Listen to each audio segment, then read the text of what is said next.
Que jogo polêmico nós tivemos no Allianz Parque pela semifinal do Campeonato Paulista no Choque Rei, vencido por 1-0 pelo Palmeiras. E aqui nós vamos analisar passo por passo, através de uma linha do tempo aqui de todos os fatos, e você vai ter uma análise completíssima sobre tudo o que aconteceu nesse grande clássico no Allianz Parque. Mas antes, se inscreva no canal, pois nós publicamos vídeos praticamente todos os dias.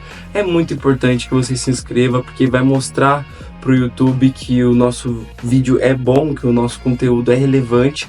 Além disso, curta o vídeo também, porque isso mais uma vez mostra para mais e mais pessoas. O nosso canal é recomendado para mais e mais pessoas, e assim nós crescemos e melhoramos cada vez mais. Então eu conto com vocês. E é claro, se você gosta realmente do nosso conteúdo, se inscreva, deixe seu like.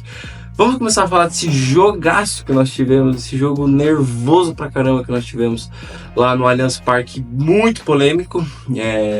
Primeiro, novidades nós tivemos nas escalações. Primeiro, do Palmeiras, não foi uma grande novidade, foi Gomes e Piquerez estavam aptos para jogar os 90 minutos? O Abel viu que não, na minha opinião, né? Porque o Mikael tá jogando bem, então ele pode até estar com uma vaga de titular no lugar do Gomes, a gente não sabe. Mas com certeza o Piquerez é titular no lugar do Vanderlan, e ali o Mike, ele até estava disponível o jogo inteiro, e o Abel preferiu o Marcos Rocha, que também não comprometeu, fez uma boa partida. Mas acho que essas foram as três mudanças que eu me surpreendi, de ter o Vanderlan e o Mikael, além do Marcos Rocha, sendo titulares nessa defesa do Palmeiras. O resto é o que todo mundo já esperava, inclusive Vitor Roque jogou de titular e foi protagonista do lance polêmico da partida. Já olhando para o lado do São Paulo, uma mudança ainda maior, onde nós tivemos a saída do Marcos Antônio para a entrada do Luciano, ou seja, o São Paulo jogou apenas com um volante, que foi o Alisson. E assim, o Alisson nem é um volante de origem, mas está fazendo muito bem a posição de volante, então me surpreendeu o São Paulo querendo jogo, buscando jogo. E já começando a falar do jogo em si, foi os primeiros 20 minutos onde o São Paulo dominou a partida. Sim, através da posse de bola, tendo muita qualidade nos passes de Oscar e Lucas. O São Paulo praticamente dominou o jogo, conseguindo realmente trocar passes e formar jogadas e até criar chances, duas chances inclusive. A primeira, onde o Caleri cabeceou, a bola não passou muito perto do Everton, fez um balão e saiu por cima, mas foi uma finalização.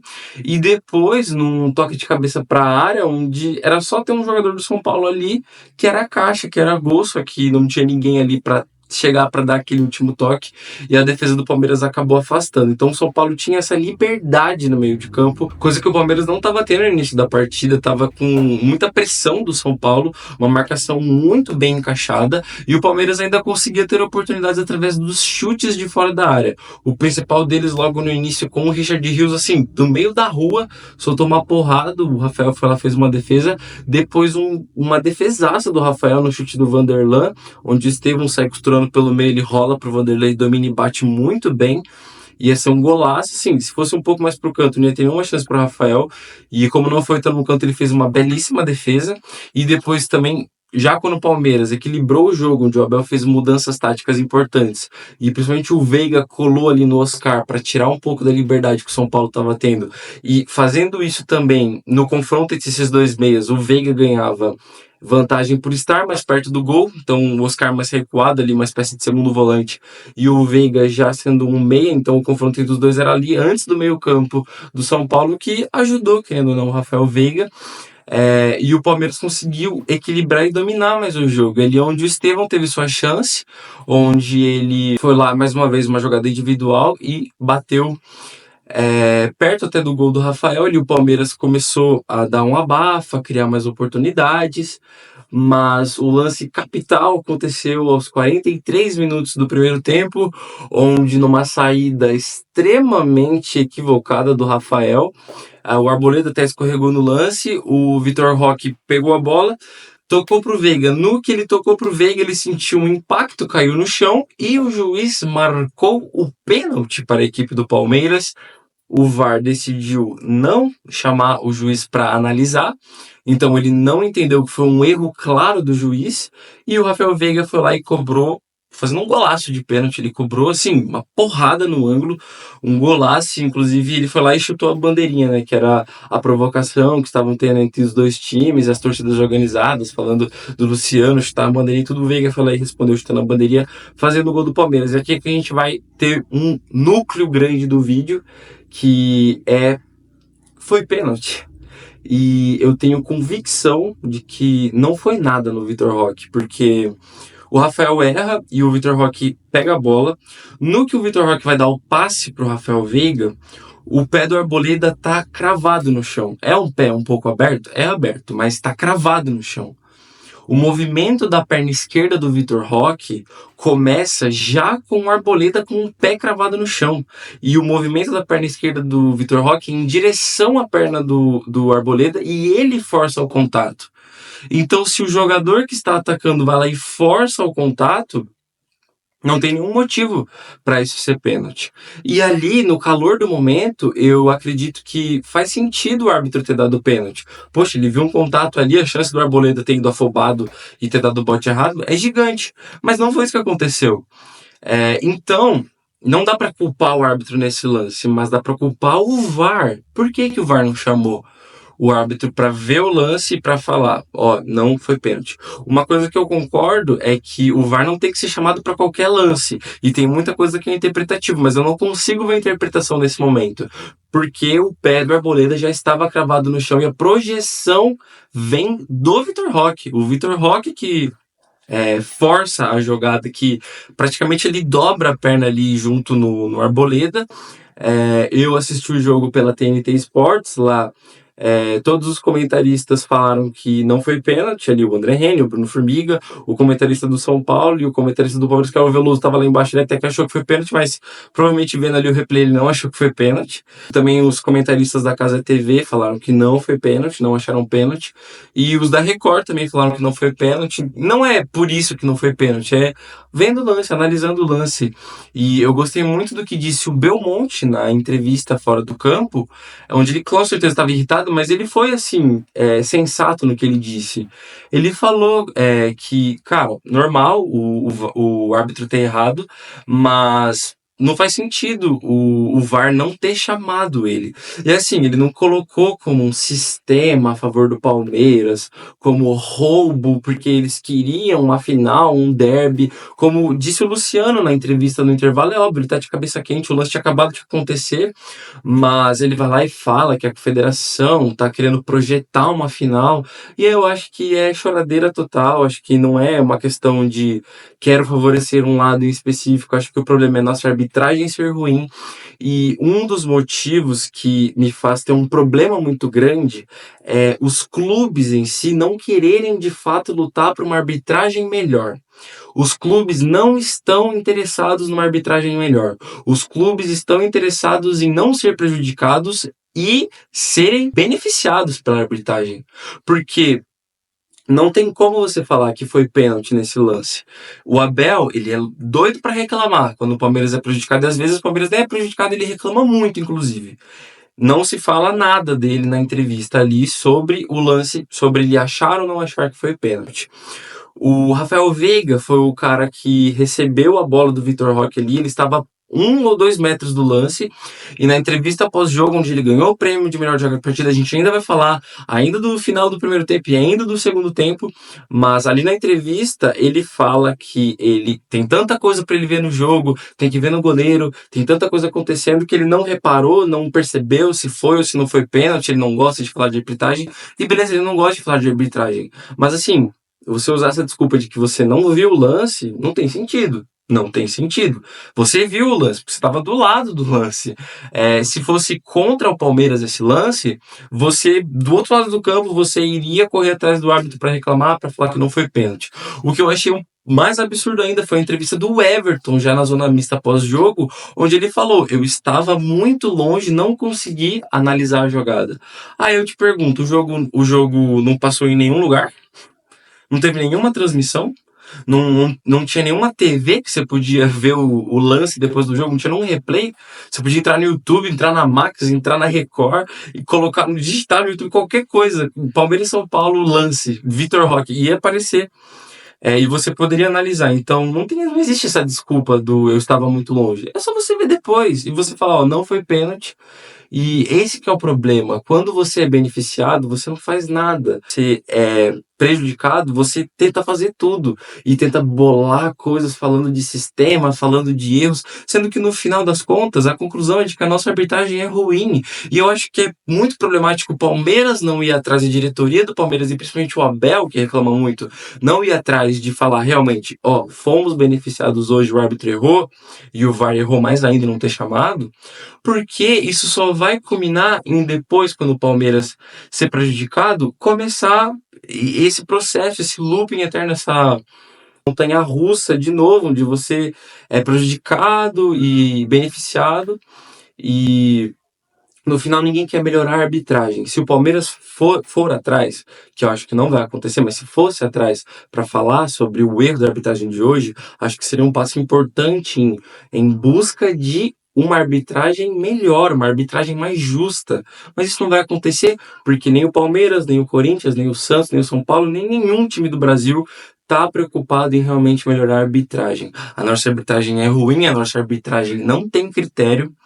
E um exemplo disso foi o que aconteceu no clássico anterior, no Corinthians e Santos, onde o Gil, na entrevista pós-jogo, falou: ó, era para ter dado vermelho no lance do Carrilho na semifinal para cima do Cleison no Mirassol.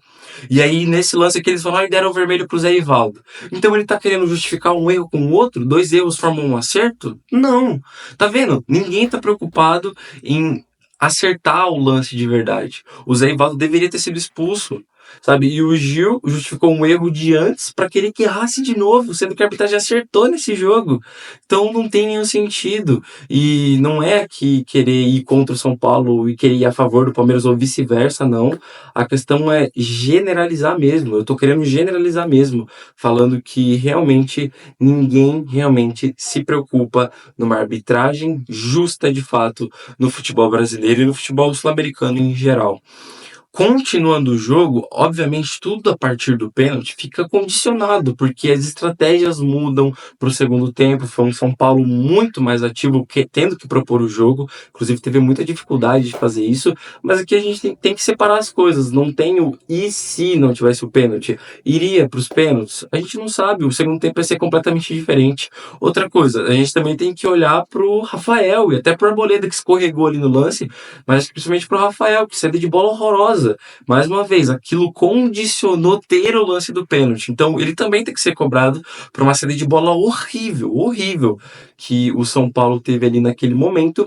E importante frisar que logo após o gol do Palmeiras, o São Paulo, no último lance do primeiro tempo, teve uma chance claríssima com o Caleri. A melhor chance do São Paulo no jogo.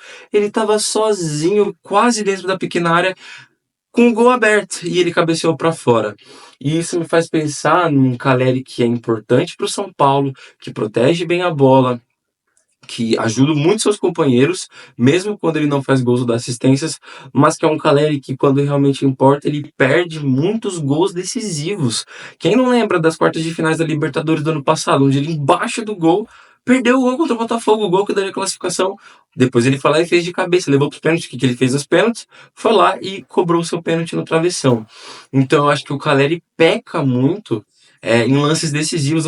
No próprio jogo de ida contra o Botafogo, ele teve uma chance sozinha e perdeu o gol. Isso falta muito pro Caleri e é uma impressão horrorosa que ele deixa pro São Paulino, que, caraca, mano, na hora do vamos ver, o Caleri não faz o gol, e gols que, poxa, ele vai lá e mata, porque ele é um bom atacante, né? E acho que eu vi poucas pessoas cobrando o quanto ele precisava ser cobrado. Que nem ano passado, por exemplo, em comparação ao Yuri Alberto, por exemplo, ele teve menos da metade dos gols do Yuri Alberto. E o Yuri Alberto, durante o ano inteiro, sendo chamado de bagre, de ruim, de que não serve, e o Caleri, tipo, tranquilo ali, jogando no São Paulo, né? Então, acho que isso tem que ser muito levado em consideração.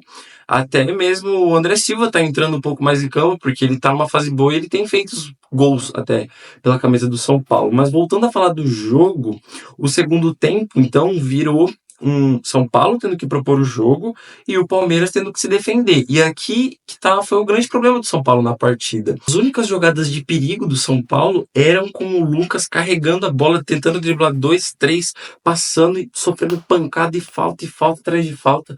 Eram as únicas oportunidades, eram os únicos momentos em que o São Paulo corria com perigo. O único lance que eu lembro de chance real de gol foi uma falta cobrada pelos caras de Alan Franco, tocou de cabeça, e a bola passou muito perto do Everton, mas foi uma cabeçada ali da intermediária, ali, da meia-lua praticamente. Então, o São Paulo teve um jogo muito pobre quando teve que armar as jogadas, fazer. E agora, analisando mais jogos individuais, acredito que a defesa do Palmeiras foi muito bem, principalmente no segundo tempo, muito bem mesmo. É que eu queria frisar dois nomes. Acho que a defesa inteira foi bem no geral, mas eu queria frisar Mikael, o novo zagueiro do Palmeiras, e o Emiliano Martinez, também novo volante do Palmeiras.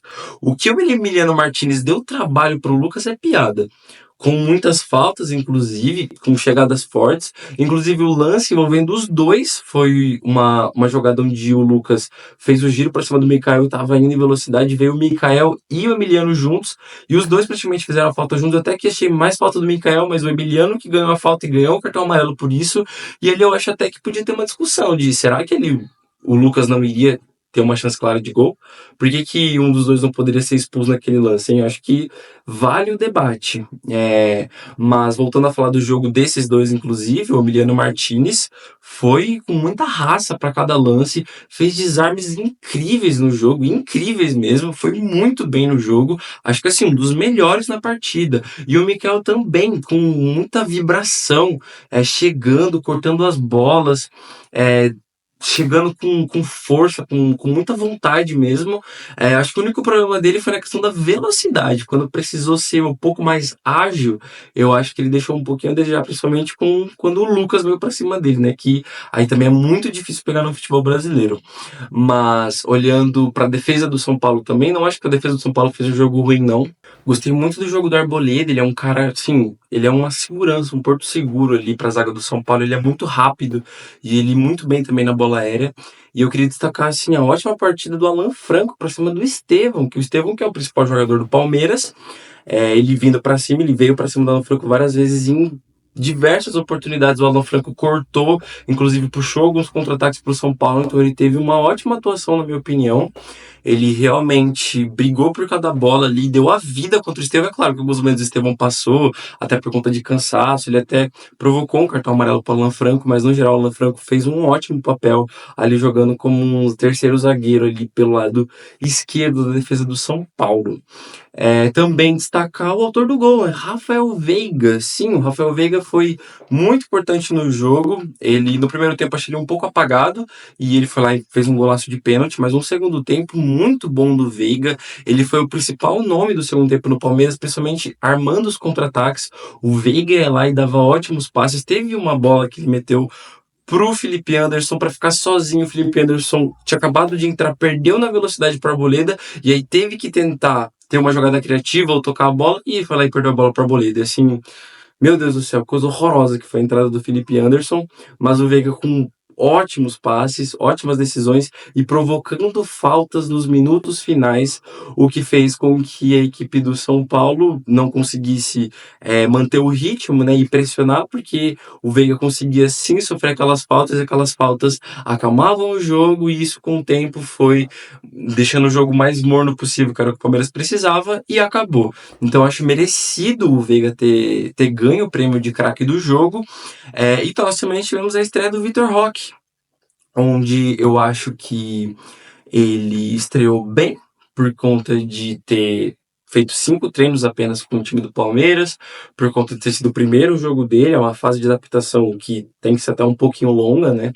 E ele foi um belo ator ali no pênalti, né? Mas ele que provocou o pênalti, se não tivesse ali ele também para chegar e roubar a bola no passe errado do Rafael, não teria lance nenhum, nenhuma provocação de pênalti. E ele deu um passe, assim, magistral ali pro Facundo Torres. Facundo Torres, cara a cara, perdeu um gol contra o Rafael.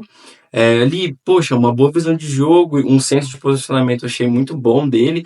Teve uma finalização bloqueada, ele pôde melhorar, né? Teve uns domínios que ele errou, mas também teve uns botes certos. Ele realmente mostrou garra, mostrou muita vontade.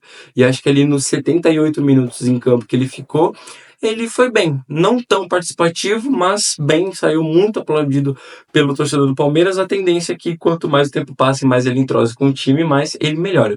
E olhando pro lado do São Paulo, seu principal jogador, sem dúvidas, foi o Lucas. Cara, o Lucas deu a vida e assim, mesma coisa do Veiga de sofrer falta, foi em cima do Lucas. Eu comparo muito o Lucas com o Estevão, porque o jogo do São Paulo hoje foi muito parecido com o jogo do Palmeiras do ano passado, que era depender de lances geniais do Estevão. E o São Paulo foi isso no segundo tempo, né? Que foi quando teve que propor o jogo. Foi depender de lances geniais do Lucas, onde o Lucas tinha que arrancar, o Lucas tinha que tentar, e o Lucas apanhou. E assim, os jogadores do Palmeiras não estão errados. É o Lucas, é o melhor jogador, tem que parar ele de alguma forma e pararam ele com muitas faltas. Inclusive, ele proporcionou alguns cartões amarelos pro time do Palmeiras e saiu, tipo, estourado ali, super cansado, porque ele correu cada minuto e apanhou, hein?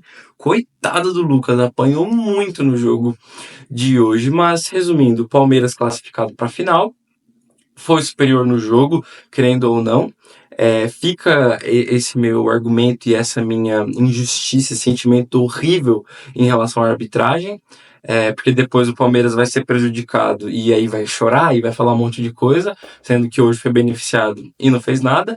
O sentimento para o São Paulino é um sentimento horrível, tem que ser horrível, tem que ter aquele sentimento de injustiça, o sentimento de ser roubado, mas a gente volta lá em 2022, naquele lance da Copa do Brasil, jogo da volta, Palmeiras no agregado vencendo de 2-1, jogo no Allianz Parque quase acabando. Caleri, impedido, recebe a bola, sofre um pênalti lá na frente do Gustavo Gomes e o VAR simplesmente não analisa o impedimento. O São Paulino ficou preocupado depois do jogo, se realmente estava impedido ou não. Ele achou que foi roubado, ele achou que foi injusto.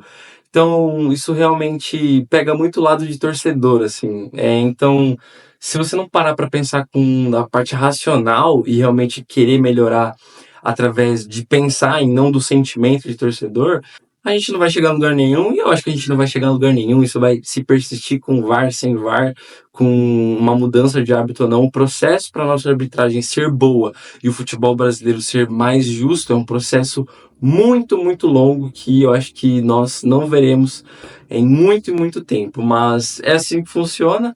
Hoje você foi prejudicado, amanhã você vai ser beneficiado. O Palmeiras está na final e não é por conta disso. O Palmeiras também tem méritos disso, até por jogar em casa, por ter a segunda melhor campanha do campeonato, chegou aos 29 pontos no geral, tem o melhor ataque, tem a melhor defesa do campeonato e vai em busca do tetracampeonato para cima do Corinthians. O Corinthians, que buscava o primeiro tetracampeonato de 2020, foi barrado pelo Palmeiras.